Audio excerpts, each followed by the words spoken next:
হাজার কাজে সেরা নারী, হাজার কাজে সেরা নারী, এই তো আলাপন। নারী হলেন মা, নারী সে তো বোন, মানুষ গড়ার এই কারিগর সাজাবে ভুবন। আসসালামু আলাইকুম। প্যানভিশন টিভিতে নারী বিষয়ক অনুষ্ঠান নারীতে দর্শক আপনাদের সবাইকে স্বাগত জানাচ্ছি। আজকে আমাদের স্টুডিওতে উপস্থিত হয়েছেন ডক্টর নাসিমা হাসান, বিশিষ্ট শিক্ষাবিদ। আমরা তার মুখ থেকে আজকে খুব গুরুত্বপূর্ণ একটা বিষয়, পর্দার প্রকৃত রূপ ও চেতনা নিয়ে আলোচনা করব। কেমন আছেন আপু? আলহামদুলিল্লাহ, ভালো আছি। খুব ভালো লাগছে আপনাকে আজকে এখানে পেয়ে। আলহামদুলিল্লাহ। একটা খুব গুরুত্বপূর্ণ বিষয় নিয়ে আমরা আজকে কথা বলতে পারবো ইনশাআল্লাহ। একদম শুরু থেকে যদি আসি, পোশাকের ব্যাপারে বেসিক্যালি ইসলামে কিভাবে এসেছে, নারীর পোশাক কেমন হওয়া উচিত? নারীর পোশাকের পূর্বে আসলে পোশাক নিয়ে আল্লাহ তাআলা কি বলছেন এটা যদি আমরা একটু দেখি তাহলে বুঝতে পারবো যে আল্লাহ তাআলা এই পোশাককে কিভাবে নিয়ামত হিসাবে আমাদের জন্য আসলে নির্ধারণ করেছেন। আর পোশাক এমন একটি জিনিস, এটা নিত্য ব্যবহার্য, প্রত্যেক দিন কিন্তু মানুষ এই পোশাক ব্যবহার করছে এবং পোশাকের গুরুত্ব তাই অপরিসীম এবং পোশাকের কিন্তু উদ্দেশ্যও রয়েছে। সূরা আরাফ আমরা যদি পড়ি ২৬ নম্বর আয়াতে আল্লাহ তাআলা এইভাবে বলছেন, আমি আয়াতের অনুবাদটা পড়ছি। হে আদম সন্তান, আমরা তোমাদের জন্য পোশাক নাজিল করেছি যেন তোমাদের দেহের লজ্জাস্থানসমূহ ঢাকতে পারে। ইহা তোমাদের জন্য দেহের আচ্ছাদন ও শোভা বর্ধনেরও উপায়। আর সর্বোত্তম পোশাক হচ্ছে তাকওয়ার পোশাক। এটা আল্লাহর নিদর্শনসমূহের একটি নিদর্শন, সম্ভবত লোকেরা এ থেকে শিক্ষা গ্রহণ করবে। এই আয়াতটাতে আসলে আল্লাহ তাআলা এখানে অনেকগুলো কথা বলেছেন। প্রথমত আমরা যদি খেয়াল করি, আল্লাহ তাআলা সম্বোধন করেছেন হে আদম সন্তান, অর্থাৎ তিনি সমগ্র মানব জাতিকে কিন্তু সম্বোধন করেছেন। আমরা অনেক জায়গা থেকে ইয়া আইয়ুহান নাস, ইয়া বানি আদম, এর অর্থ কিন্তু আল্লাহ তখন মানব জাতির প্রতি নির্দেশগুলো আসলে পাঠাচ্ছেন, শুধু মুসলমানের জন্য নয়। কাজে পোশাকের ব্যাপারটি আসলে একদম বিশ্বজনীন।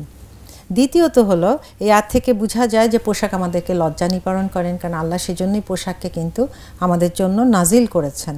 তারপর দেহকে আচ্ছাদিত করে, শীত গ্রীষ্ম বর্ষা সকল ঋতুতেই এই পোশাক আমাদের জন্য অনেক অনেক বেশি দেহকে আচ্ছাদিত করে, সব কিছু করে। তারপর শোভাবর্ধনের উপায় আল্লাহ তাআলাই বলছেন সুবহানাল্লাহ, অর্থাৎ শোভাবর্ধনের উপায় হিসাবেও কিন্তু পোশাককে আল্লাহ সিলেক্ট করেছেন। তারপর পোশাক আল্লাহর নিদর্শন স্বরূপ, এটা সাইন অফ আল্লাহ, এটা কিন্তু আমরা চিন্তাই করি না, এটা কিন্তু একটা চিন্তার বিষয় যে আল্লাহ নিজেই ঘোষণা করেছেন পোশাক একটি নিদর্শন। আর যেহেতু এটা বিশ্বজনীন, আমরা দেখতে পাচ্ছি যে সমগ্র বিশ্বের মানব জাতির উদ্দেশ্যেই কিন্তু আল্লাহ তাআলা বলছেন যে আমি পোশাক দিয়েছি, এই এই এই এই এই তার উদ্দেশ্যগুলো। এর অর্থই হলো যে শুধু মুসলমানের জন্য নয়, বরং সমগ্র মানব জাতির জন্য নৈতিকতা, সামাজিক শৃঙ্খলা, শান্তি, এগুলো সব ওতপ্রোতভাবে জড়িত কিন্তু পোশাকের সাথে। কেননা পরবর্তী যে আয়াতটা, এটা যদি আমরা একটু মিলিয়ে পড়ি, সেই আয়াতে কিন্তু আমরা দেখতে পাই যে শয়তান কি করেছিল। শয়তান কি করেছিল আল্লাহ সেখানে বলছেন, শয়তান ফিতনায় ফেলেছিল আদম এবং হাওয়া আলাইহিস সালামকে, এবং এমনভাবে ফিতনায় নিক্ষেপ করেছিল যে তারাও সেই নিষিদ্ধ বৃক্ষের ফল খাওয়ার পরে ওনাদের দেহ থেকে পোশাক উন্মোচন হয়ে গেল। এবং তাহলে বোঝা গেল যে শয়তানের ওয়াসওয়াসার মধ্যে একটি অন্যতম ওয়াসওয়াসা হলো পোশাক উন্মোচন করার জন্য মানুষকে প্রলুব্ধ করা। এবং বর্তমান বিশ্বে আমরা দেখতে পাচ্ছি যত মানুষ উন্নত হয় যেসব দেশে, যদি ধর্মহীন ব্যাপার ঘটে, সেখানে ধর্মহীন শিক্ষা পায়, তাহলে দেখা যায় যে উন্নতির সাথে পোশাক উন্মোচনের একটি ব্যাপারে প্রতিযোগিতা হচ্ছে, অর্থাৎ উন্নতির সাথে কিন্তু এটা চলে আসছে। এমনকি বেদনার সাথে আমি বলছি, কিছু কিছু উন্নত মুসলিম দেশেও কিন্তু আমি দেখতে পাচ্ছি হিজাব পরা হচ্ছে, কিন্তু পরিপূর্ণভাবে হিজাবের বা পর্দার শর্তগুলো মানা হচ্ছে না। এটাও কিন্তু পোশাক উন্মোচনের কাছাকাছি চলে যাচ্ছে, অর্থাৎ দেহকে আচ্ছাদিত যদি না করা হয়। কাজেই অশালীন পোশাক অথবা পরিপূর্ণ পর্দার সাথে না থাকাটাও কিন্তু মানুষকে অশালীন কাজে উদ্বুদ্ধ করবে। কেননা শালীনতা, লজ্জাশীলতা, এগুলো তো ইসলামের একটি বড় বড় শিক্ষা, যেগুলো ইসলামের মূল ভিত্তির সাথে ওতপ্রোতভাবে জড়িত। এগুলো ছাড়া কিন্তু সমাজে আমরা সবসময় আসলে শালীনতার বর্জন করার অর্থ কিন্তু অশালীনতাকে নিয়ে আসা, লজ্জাশীলতা চলে যাওয়ার অর্থ তো লজ্জাহীনতা প্রবেশ করা। তখন মানুষ তো অনৈতিক কর্মকাণ্ডে জড়িয়ে যাবে, এবং এটাকে কঠোরভাবে দমন করার জন্য কিন্তু আল্লাহ সুবহানাহু ওয়া তাআলা, এবং আমরা জানি হাদিসের মাধ্যমে রাসূলুল্লাহ সাল্লাল্লাহু আলাইহি ওয়াসাল্লাম পোশাকের বিভিন্ন নিয়ম নীতি সব কিছু নির্ধারণ করেছেন। এবং আল্লাহ তাআলা কিন্তু এই সূরায় এত সুন্দর করে সব কিছু বলেছেন যে পরে মানুষের কোনো কনফিউশন থাকার কথা নয় যে পোশাক আমাদের জন্য আসলে কতগুলো উদ্দেশ্য বা ভালো ভালো উদ্দেশ্যকে পূরণ করছে। আল্লাহর কাছে সেজন্য আমাদের শুকরগুজার করা উচিত। একটু যদি আপু জানতে চাচ্ছিলাম, পর্দার বিধানটা তো পুরো মানব জাতির উপর এসেছে, আদম সন্তানদের উপর। আপনি প্রথমেই বললেন হ্যাঁ, যে পোশাকের বিধান, পোশাকের বিধান, এই পোশাকের বিধানে মেয়েদেরকে মনে হচ্ছে একটু বেশি পোশাক পরার ব্যাপারে ইন্সপায়ার করা হয়েছে, আমরা মনে করে থাকি। আসলে ব্যাপারটা কি? এটা আসলে আমরা শুধু মনে করি না, অনেক সময় পাশ্চাত্যে যখন মানুষ এই যে অমুসলিমদের সাথে উঠা বসা করতে হয়, কেউ যদি পর্দায় আবৃত থাকে তাকে কিন্তু এই ধরনের প্রশ্নের সম্মুখীন করা হয় যে একটু তোমাদের পুরুষরা তো এরকম পোশাক পরে না, তোমরা মেয়েরা কেন পরো? তা আমরা আসলে এর ভেতরে যে চিন্তা করতে হবে যে কেন এই ব্যাপারটি, এটা কি আসলে তার উপর অপারেশন? মোটেই না। বরং আমরা যদি জরিপ করি দেখা যাবে যারা পর্দায় আছে তারা এটাকে তো অপারেশন তো মনে করেনই না, বরং এটাকে আল্লাহর ব্লেসিংস বলে মনে করেন, যে আল্লাহর রহমত, যে আল্লাহ এইভাবে তাকে পোশাক পরতে বলেছেন।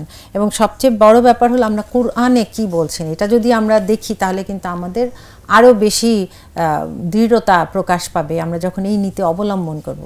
সূরা নূরে আল্লাহ তাআলা মূলত অ্যাড্রেস করেছেন পুরুষ এবং নারীকে আলাদা আলাদাভাবে। সূরা নূরের 30 নম্বর আয়াতে আল্লাহ বলেছেন পুরুষদেরকে তারা যেন দৃষ্টি আনত রাখে, লজ্জাস্থানের হেফাজত করে। এবং আবার সূরা নূরের 31 নম্বর আয়াতে আল্লাহ তাআলা বলছেন, হে নবী মুমিন নারীদের বলো তারা যেন দৃষ্টি সংযত রাখে ও লজ্জাস্থানের হেফাজত করে, নিজেদের সৌন্দর্য প্রদর্শন না করে কেবল সেসব ছাড়া যা আপনা হতে প্রকাশিত হয়ে পড়ে, এবং তাদেরকে তাদের খিমার, এখানে আমি খিমার কি পরে বলছি, খিমারকে বক্ষ দেশের উপর টেনে রাখে। আচ্ছা, তাহলে আমাদের এখানে কয়েকটা জিনিস বুঝতে হবে। আল্লাহ তাআলা পুরুষদের বলেছেন দৃষ্টি সংযত রাখতে, নত রাখতে এবং তাদের চরিত্রের হেফাজত করবে, এবং নারীদেরকেও কিন্তু একই কথাই, তারপর উনি এক্সট্রা কিছু বলছেন। সেটার কি অবস্থা? এখানে কিন্তু একটা নারীর সৌন্দর্যের কথা চলে এসছে। তার মানে কি আল্লাহ তাআলা নারীকে একটা আলাদা সৌন্দর্য দিয়ে সৃষ্টি করেছেন। তার দেহ কাঠামো পুরুষদের দেহ কাঠামোর মতো নয়, শারীরিক কাঠামো ভিন্নতা রয়েছে, এটা একদম ফিজিক্যাল রিয়ালিটি। হ্যাঁ। দ্বিতীয়ত হলো আল্লাহ তাআলা বলছেন সেটা প্রদর্শন তো করবেই না, বরং কি করবে? তখনকার দিনে আরবের মহিলারা খিমার অর্থাৎ খুমুরের বহুবচন, এক ধরনের মাথার কাপড় পরতো যেটা পিছনে গিট দিয়ে পরতো, এভাবে তাদের সম্মুখভাগ অনাবৃত থাকতো। আচ্ছা আচ্ছা। তা আল্লাহ তাআলা বললেন তারা খিমার পরবে, অর্থাৎ মাথা তো ঢাকবেই, সে খিমারকে এমনভাবেই বড় করে পরবে যে তাদের সম্মুখভাগ ঢাকা থাকবে। তা আমরা এটা কিন্তু সহজেই বুঝতে পারি আল্লাহ তাআলা কেন এই কথাটা বলেছেন, যে তোমাদের খিমারকে এমনভাবে ফেলে দিবে টেনে যাতে তোমাদের বক্ষদেশ আবৃত থাকে। কেননা মেয়েদের সৌন্দর্যের যেই দৈহিক কাঠামো এটাই যদি বোঝা যায় তাহলে তো আমরা যে পর্দা বা হিজাব যেই শব্দগুলো দিয়ে আমরা বোঝাতে চাই মেয়েদের পোশাকের নিয়ম নীতিগুলো, সেটা কিন্তু তাহলে পরিপূর্ণ হবে না। এটা হলো বিশাল ব্যাপার যে কুরআনে কিন্তু আল্লাহ বলেছেন। কাজে শুধু দৃষ্টি সংযত নয়, অনেক নারীরা কিন্তু বলে থাকেন যে আমার মন তো পরিষ্কার, আমার কেন আমি এত ঢাকাঢাকি করব। কিন্তু মনের সাথে তো আসলে দেহেরও একটা ব্যাপার আছে, আমার মনটা কোথায় আছে বা আমার রুহটা কোথায় আছে, সেটা তো একটা দেহের সাথে ওতপ্রোতভাবে এখন একসাথেই অবস্থান করছে। কাজে দেহটাকেও তো আল্লাহর ইবাদা, অর্থাৎ পোশাকের ব্যাপারে আল্লাহ যে নিয়ম দিয়েছেন সেটাকে আমার মানতে হবে। হ্যাঁ, তো এইভাবে চিন্তা করলে আমরা বুঝতে পারি যে আল্লাহ আসলে কত সুন্দরভাবে বুঝিয়ে দিয়েছেন। একটু যদি বলি, আমার কিছু ফ্রেন্ডরা অনেক সময় বলে যে সামনে দিয়ে ঢাকাটার ব্যাপারে কোরআনে স্পষ্টভাবে বলা হলেও মাথা আবৃত করার ব্যাপারে ওভাবে নাকি কোরআনে ডিরেকশন আসেনি। এ ব্যাপারে আপু কিভাবে? এই যে একটু আগে বললাম যে খুমুরহীন না, তাদের খুমুরকে এমনভাবে পরবে, তো খুমুর শব্দের মধ্যেই কিন্তু মাথার পিছমোড়া করে যে কাপড় পরতো ওটার অর্থ চলেই আসে। খিমার যদি আমরা আরবি ডিকশনারি যেটা খুলি সেটার অর্থই হলো এমন একটি কাপড় যেটা তারা মাথায় পরতো। কাজে ওই মাথার কাপড়টা তারা এমনভাবে পরে, মাথায় তো পরবেই, তাহলে আল্লাহ তাআলা খিমার শব্দটা আনতেন না। আল্লাহ মিন করছেন, আল্লাহ সুবহানাহু ওয়া তাআলা বুঝিয়ে দিয়েছেন যে মাথার কাপড়টাই তারা এক্সটেন্ড করবে এমনভাবে যে সম্মুখভাগ আবৃত থাকবে। তারপরেও কিন্তু আবার সূরা আহজাবে আমরা যদি যাই সেখানে জিলবাবের কথা আছে। জিলবাবের কথা হলো চাদর, যেটা তারা ঢিলে ঢালাভাবে এমনভাবে শরীরে জড়িয়ে দিবে যেটা তাদের মুখমণ্ডল, হাতের তালু, পায়ের পাতা ছাড়া সমস্ত শরীর ঢেকে যাবে, এবং হাদিস থেকেও আমরা পাই। হ্যাঁ, আজকাল একটা ট্রেন্ড দেখা যাচ্ছে হিজাব পরছে অনেক, এটা একটা ফ্যাশন আইকনের মতো, সবাই হিজাব করছে, কিন্তু প্রপার হিজাবটা কি বেসিক্যালি এভাবে মেনটেন হচ্ছে? এটা আসলে আমাদের বলতে হবে যে নিয়ম নীতিগুলো তাহলে আমাদের জানতে হবে। আল্লাহ সুবহানাহু ওয়া তাআলা তার রাসূলের মাধ্যমেও কিন্তু আমাদেরকে অনেক কিছু দেখিয়েছেন, জানিয়ে দিয়েছেন। আল্লাহ যেমন এখানে পরিপূর্ণ গাইডলাইন দিয়ে দিয়েছেন যে কিভাবে সে মাথা থেকে শরীর ঢাকবে, আর হাদিস থেকে আমরা জানতে পারি যে কি কি নিয়ম পালন করতে হবে। যেমন তার দৈহিক কাঠামো যেন বোঝা না যায় এরকম পোশাক পরতে হবে, অবশ্যই স্বচ্ছ পোশাক পরবে না, টাইট যেন না হয়। আবার পুরুষের পোশাক নারীরা পরবে না, নারীর পোশাক পুরুষরা পরবে না। আবার অন্যের ধর্মের কোনো প্রতীকী চিহ্ন স্বরূপ এরকম কোনো পোশাক পুরুষ বা নারী কেউ পরবে না। তারপর পুরুষদের জন্য যেমন সিল্ক পরাকে নিষিদ্ধ করা হয়েছে, কিন্তু মেয়েদের জন্য সিল্ক পরাটা নিষিদ্ধ নয়। আবার আরও সুন্দর হলো ইসলামের এই শিক্ষার যে পোশাকের ব্যাপারে কিন্তু আল্লাহ এবং তার রাসূল কোনো নির্ধারিত কোনো পোশাকের নাম বলেননি। আপু, খুব গুরুত্বপূর্ণ আলোচনা হচ্ছে, আমরা আরও অনেক শুনবো, একটু বিরতিতে যেতে হচ্ছে। দর্শক, আমরা এখনই আবার ফিরছি, আপনারা দেখতে থাকুন নারী বিষয়ক অনুষ্ঠান নারী। নারী হলেন মা, নারী সে তো বোন, মানুষ গড়ার এই কারিগর সাজাবে ভুবন।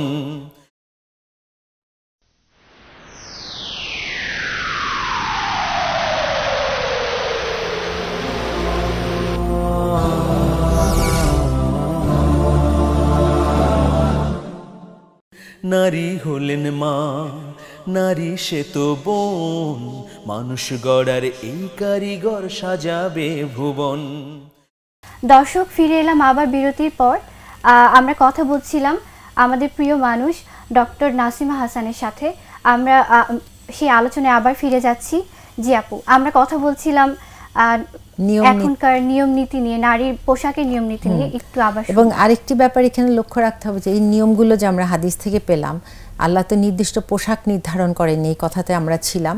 তো নির্দিষ্ট পোশাক বলেননি, কিন্তু গাইডলাইন দিয়েছে। এখন তুমি বিশ্বের যে দেশেই যাও, সেখানকার আবহাওয়া, সেখানকার সব কিছু মিলিয়ে, পরিবেশ পরিস্থিতি মিলিয়ে তুমি এমন পোশাক পরবে যেগুলো ওইখানকার আবহাওয়া সব কিছুর সাথে মেলে। কিন্তু ইসলামের এই যে গাইডলাইনগুলো দেওয়া আছে, নীতি নির্ধারণগুলো করা আছে, ওগুলোকে ফলো করতে হবে। যেমন তুমি কানাডার মতো খুব ঠান্ডার সময় যদি যাও, একটা ওভারকোট পরলে কিন্তু তোমার সেটা অবশ্যই একটা বিশাল কোটের মতো হবে এবং সেটা বোরকার মতোই কাজ করবে। এবং তারপরে তুমি সুন্দর করে হিজাব পরলে এবং ভিতরে গরম যদি তুমি ট্রাউজার পরে নিলে, তাহলে সম্পূর্ণ একটি হিজাবি মহিলা। কিন্তু এখন যেটা দেখা যাচ্ছে যে টাইট একটা হয়তো উপরে টপ পরলো, নিচে ট্রাউজার পরলো, উপরে একটা হিজাব লাগিয়ে দিল, এতটুকু। এটা আমি নিজেই দেখেছি বেশ কিছু দেশে। এবং উন্নতির সাথে যেটা আসছে এটা খুব বেদনার। আমাদের পোশাকের এই পরিবর্তন কিন্তু কাম্য নয়। কেননা ইসলামের যে শিক্ষাটা আমরা এখন দেখলাম, নীতিগুলো, এই নীতিগুলো আমাদের অবশ্যই অবশ্যই পালন করতে হবে। এবং মনে রাখতে হবে আল্লাহ সুবহানাহু ওয়া তাআলা আমাদেরকে যে তৈরি করেছেন, সূরা ৩-এ কি বলেছেন আল্লাহ তাআলা, যে লাকাদ খালাকনাল ইনসানা ফি আহসানি তাকবীম। আমাদেরকে আল্লাহ তাআলা উত্তম অবয়বে, সর্বোত্তম কাঠামোতে সৃষ্টি করেছেন, কি নারী কি পুরুষকে। কিন্তু আমাদের যদিও রূহ একই, কিন্তু দৈহিক কাঠামো এক না হওয়ার কারণে নারীদের উপরে কিছু বেশি পোশাকের বিধান নির্ধারণ করা হয়েছে। এটা তার সুবিধার জন্য, তার জন্য এটা ব্লেসিংস, তার জন্য একটা পিউরিফিকেশন এবং তার জন্য প্রোটেকশনও। এবং এটার জন্য বুঝতে হবে যে এই অবয়ব যে আল্লাহ তাআলা আমাকে দিয়েছেন, সর্বোত্তম অবয়ব, সেই অবয়বকে সর্বোত্তমভাবে আমি যদি আসতে চাই মানুষের সামনে, হিজাবের সাথেই হলো আমার সর্বোত্তম অবয়বের বহিঃপ্রকাশ। বরং এটা খণ্ডন করে তার বহিঃপ্রকাশ হবে না। কাজে নারী কি পুরুষ, পোশাকের নীতিমালা যে আল্লাহ তাআলা নির্ধারণ করেছেন, কারণ পুরুষদেরও কিন্তু আছে, যেমন হাঁটুর পর্যন্ত বা হাঁটুর নিচ পর্যন্ত এর চেয়ে যেন শর্ট না হয়, এরকমও কিন্তু নিয়মগুলো আছে। কাজে শুধু মেয়েদের উপর তাও নয় কিন্তু। কাজে শালীনতার এই শিক্ষার ব্যাপারে আমাদের অবশ্যই অবশ্যই এটা ফলো করতে হবে। এবং উন্নতির জন্য আমরা আল্লাহর বিধানকে ছেড়ে দিব, এটা উন্নতির পরিচায়ক নয়, তাই না? আমাদের কনভেনশনাল যে বিশ্বাসটা যে পর্দা মানে বোরখা পরতে হবে মেয়েদের, আসলে তো অবয়বটা রক্ষা করাটাই আসল। হ্যাঁ হ্যাঁ হ্যাঁ, সুবহানাল্লাহ, এটা খুব সুন্দর প্রশ্ন। যেমন তোমার মতো একটা ইয়াং মেয়ে, বাচ্চা মেয়ে, হতে পারে যে অনেক পোশাকের দিকে মন আকৃষ্ট হচ্ছে। তা আমি অনেক সময় এটা বলি যে আমার স্টুডেন্টরাও এরকম প্রশ্ন করে তখন আমি বলি যে স্ট্রেট ইসলামীকরণ, ইসলামাইজেশন। স্কার্টের ফ্যাশন এসছে, তোমার স্কার্ট পরতে ইচ্ছা হয়েছে, তাহলে তুমি লম্বা স্কার্ট পরবে। আপু পরে আছেন খুব সুন্দর একটা স্কার্ট, লম্বা স্কার্ট পরবে, তার সাথে লম্বা একটা টপ পরবে ঢিলা ঢালা, তোমার আর বোঝা যাবে। তারপর তুমি উপরে একটা ঢিলা ঢালা হিজাব পরে নিলে, উপরে আরেকটা ওভারঅল বা কোট পরে নিলে, দেখতেও তোমাকে স্মার্ট লাগবে। তুমি ইসলামের ধারক এবং বাহক হলে তোমার পোশাকই অন্যের জন্য একটা সুন্দর স্মার্টনেসের মেসেজ গেল, কিন্তু তুমি আল্লাহর বিধানের ভেতর থাকলে সুবহানাল্লাহ, এর চেয়ে সুন্দর আর কি হতে পারে। সুবহানাল্লাহ। সেরকম জিন্স, অনেক মেয়েদের ইচ্ছা হয় জিন্স পরতে, তো জিন্সের পোশাক এমনিও তোমার লাগতে পারে শীতের দেশে, ট্রাউজার, সেই ট্রাউজার জিন্সের কাপড়েরও হতে পারে। তা আমি সবসময় বলি যে লম্বা কোট দিয়ে পরো, লম্বা একটা ভিতরে কামিজ পরে নিলে বা লম্বা একটা কিছু পরে নিলে, তার উপরে কোট পরলে, সব কিছু পরলে, তাহলে তো তোমার হয়ে গেল। তুমি ফ্যাশনও করলে কিন্তু আল্লাহর বান্দিই থাকলে। ফ্যাশন করাতে আসলে ইসলাম কখনো আমাদের বাধা দেয় না। ওই যে ইসলামীকরণ, সেখানে তোমার ইসলামাইজেশন থাকতে হবে। আল্লাহর হুকুমের আওতায় আছে কিনা, শালীনতা, লজ্জাশীলতা, যে পোশাকের যে উদ্দেশ্যগুলো আমরা পড়েছি সূরা আরাফে, যে তাকওয়ার পোশাকই সর্বোত্তম। কেননা এখন আমরা দেখতে পাচ্ছি, এটা অনেকেই প্রশ্ন করে যে হিজাব করছে, সে বয়ফ্রেন্ড নিয়ে ঘুরছে, হিজাব করছে, বয়ফ্রেন্ড নিয়ে সে ক্যাফেতে চলে যাচ্ছে, হ্যাঁ, এমনভাবে বসেছে যে দৃষ্টিকটু। তো এগুলো আমাদের মুরব্বি লেভেলে যারা আছে খুব খারাপ লাগে, ইভেন আমাদের দেশেই হচ্ছে। এর অর্থ হলো সে হিজাবের উদ্দেশ্যই বোঝেনি। এক্স্যাক্টলি। কারণ আমার আচরণগত এই তাকওয়ার পোশাক সর্বোত্তম, আমার সেদিন তখন থেকে মনে হচ্ছে যে আল্লাহ সুবহানাহু ওয়া তাআলা এই আয়াতে যে বলেছেন তাকওয়ার পোশাকই সর্বোত্তম, অর্থাৎ আমি যখন আল্লাহর বিধানকে মেনে চলা শুরু করব, তখন আমার মধ্যে আল্লাহ ভীতি থাকতে হবে, তাকওয়া থাকতে হবে। আমার এই পোশাকে কিন্তু আমাকে বলবে যে তোমার এই এই আচরণ আল্লাহর কাছে গ্রহণযোগ্য নয়। জি, তাই না? এই ক্ষেত্রে বাবা মায়ের ভূমিকা কি আছে পোশাক সিলেকশনের ক্ষেত্রে? অবশ্যই আছে। আমার তো মনে হয় যখন বাচ্চারা 7-8 বছর অতিক্রম করে, তখন তাদের পোশাক সাবধানে কেনাকাটা করা উচিত তাদেরকে সাথে, এবং তাদের সামনে আমাদেরও কিন্তু এক্সাম্পল হতে হবে যে আমার দেখো আমরা এরকম পোশাক পরি, তুমি মার্কেটে গেলে অনেক ধরনের পোশাক পাবে, ব্যাকলেস পোশাক, কাঁধে কাপড় নাই, এরকম পোশাক, কিন্তু আমরা কোনটা সিলেক্ট করব তাকে বুঝিয়ে দিতে হবে তুমি কিন্তু এখন বড় হচ্ছ, তোমাকে আস্তে আস্তে এরকম এরকম পোশাক পরতে হবে। এবং ফ্যাশনের সাথে যাওয়া কোনো স্মার্টনেসের লক্ষণ নয়, যেই ফ্যাশন নাকি ইসলামের নীতি নির্ধারণের বিরুদ্ধে যাচ্ছে, সেটা বাচ্চাকে বোঝাতে হবে। এবং আমার মনে হয় আরেকটি ব্যাপার হলো সে কার সাথে মেশে, এটাও খেয়াল করা, কারণ তার পোশাকও কিন্তু ওকে বিমোহিত করতে পারে। কারণ অনেক সময় কিন্তু সে স্কুলে কাটায় এসব বাচ্চা, তারপর যখন সত্যিকারে সে বয়সন্ধিকালে যাবে তখন কিন্তু বিদ্রোহ করবে, আগে থেকে যদি তাকে শেখানো না হয়। সেক্ষেত্রে আমাদের আগে থেকে অভ্যাস করানোর জন্য চেষ্টা করতে হবে অবশ্যই। এবং তাকে পোশাকও কিন্তু 7-8 হতেই ওইভাবে করতে হবে। আমার কাছে শুধু একটা মনে হয়েছে যে রাসূলুল্লাহ সাল্লাল্লাহু আলাইহি ওয়াসাল্লামের হাদিসে আছে যে 7 বছর হলে নামাজের ট্রেনিং দিতে থাকো। তো আমার কাছে মনে হয় কি 7 বছর বয়সটা খুবই গুরুত্বপূর্ণ একটি বয়স। ওই সময় একটু একটু বুঝে ওঠে, হ্যাঁ, তার দৈহিক বাড়ন্ত হতে শুরু হয়। ওই সময় যদি পোশাকটাও তার উপর এই যে ট্রেনিং, তার মানে কি ওই সময় তার একটা প্রশিক্ষণের সময় শুরু হয়ে গেছে, পোশাকটাও যদি তাকে ওই রকমই দেয়া হয়। তার আগে ঠিক আছে গরমের সময় তাকে হয়তো অনেক কিছুই পড়ানো হয়েছে একটি মেয়ে বাচ্চাকে, ছেলে বাচ্চাকে, কিন্তু আমার মনে হয় এই যে একটা সময় 6-7 হতে হতে তাকে মানসিকভাবে প্রস্তুত করা, যে তোমাকে কিন্তু আসলে আলটিমেটলি এরকম পোশাকই পরতে হবে, ওগুলো নয়। হ্যাঁ, কারণ সে হয়তো চেয়ে বসবে যে ব্যাকলেস বা অমুকলেস, হ্যাঁ, পেট দেখা যায় হয়তো একটা জামা খুবই সুন্দর, আমি দেখেছি। আজকাল সেলিব্রিটিদের নামকরণে যেসব পোশাক পাওয়া যায় বাজারে, ওগুলো কেনার প্রতিও বাচ্চাদের খুব আসক্তি থাকা স্বাভাবিক, যেভাবে আসলে আলোকপাত করা হচ্ছে এসব পোশাকের উপর। তা আমার কথা হলো যে সেলিব্রিটিদের জীবন আমাদের জন্য যে সেভাবে আদর্শ নয়, ওটা বুঝতে হবে। বরং মানুষের জীবনে হতে পারে ওই সেলিব্রিটির কোনো একটা যদি ইসলামী ভালো গুণ থাকে, সেটা আমার জন্য এক্সাম্পল, কিন্তু তার পোশাকটা নয়। এটা এই আলাদাটা খুব ভালো করে বাচ্চাকে বোঝাতে হবে। একটি বাচ্চা তো বাচ্চাই, আসলে সে বয়সন্ধিকালে গেলেও কিন্তু বুঝতে হবে তার মনটা ওইভাবে বিকশিত হয়নি, সে কিন্তু এখনো কিছু বোঝে না। কাজে যখন সে বিদ্রোহ করবে তখন কিন্তু সময়টা খুব ক্রিটিক্যাল হয়ে যায় বাবা মার জন্য। বিশেষ করে পাশ্চাত্যে যারা সন্তানকে বড় করছেন তারা এই চ্যালেঞ্জটা ফেস করেন, কারণ ওই যে লেকচারগুলো আসে না অনলাইনে, তখন প্রায়ই দেখি যে বড় বড় স্কলাররা বলছেন যে বাবা মা এরকম বাচ্চাকে ধরে নিয়ে আসছে, আমাদের কথা শোনে না। তখন এই স্কলার বলছেন যখন তোমার বাচ্চা তোমার সাথে কথা বলেছিল তখন তার কথা তোমরা শুনেছো কিনা।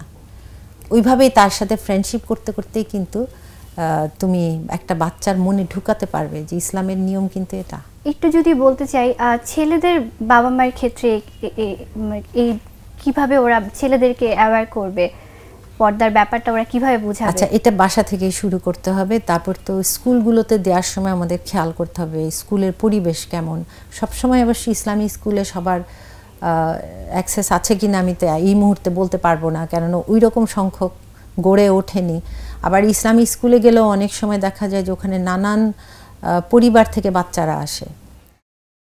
একটা মা একটা মেয়েকে যেমন সুন্দর করে বোঝাতে পারে যে তোমাকে থাকতে হবে, সেটা বোঝাতে হবে। ছেলেকে ঠিক কিভাবে বোঝাবে সেটাই বলছি যে ওই পরিবেশগুলো জেনেই তাকে ওভাবে দিতে হবে এবং কথা বলতে হবে এবং বাসা থেকে শুরু করতে হবে আস্তে আস্তে। যে তোমার যখন 6-7 হবে আমরা কিন্তু এই নিয়মগুলো পালন করতে হবে। যেমন এমন যদি হয় বাসায় এমন কেউ আছে যে তার সামনে পর্দা করতে হয়, সে একটু আওয়াজ দিয়ে ঢুকবে বা সালাম দিয়ে ঢুকবে। তারপরে তাকে বুঝতে হবে যে কোথাও একটু বড় হওয়ার পর সে ঢুকতে পারবে না সঙ্গে সঙ্গে, সে জানান দিবে যে ওখানে যদি কেউ পর্দা করার থাকে পর্দাগুলো সে ঠিক করে নেবে। এই বাচ্চা বয়স থেকে তাকে এটা শেখানো উচিত। এবং আরও একটা ব্যাপার হলো যে যখন বড় হয়ে যায় একটু পাশাপাশি যে বসা যায় না তার কাজিনদের সাথে, কারণ এখানেই কিন্তু আমি দেখলাম প্রচুর বিভ্রান্তি ছেলে মেয়েদের মধ্যে, মনে করে কাজিনরা তার আপন।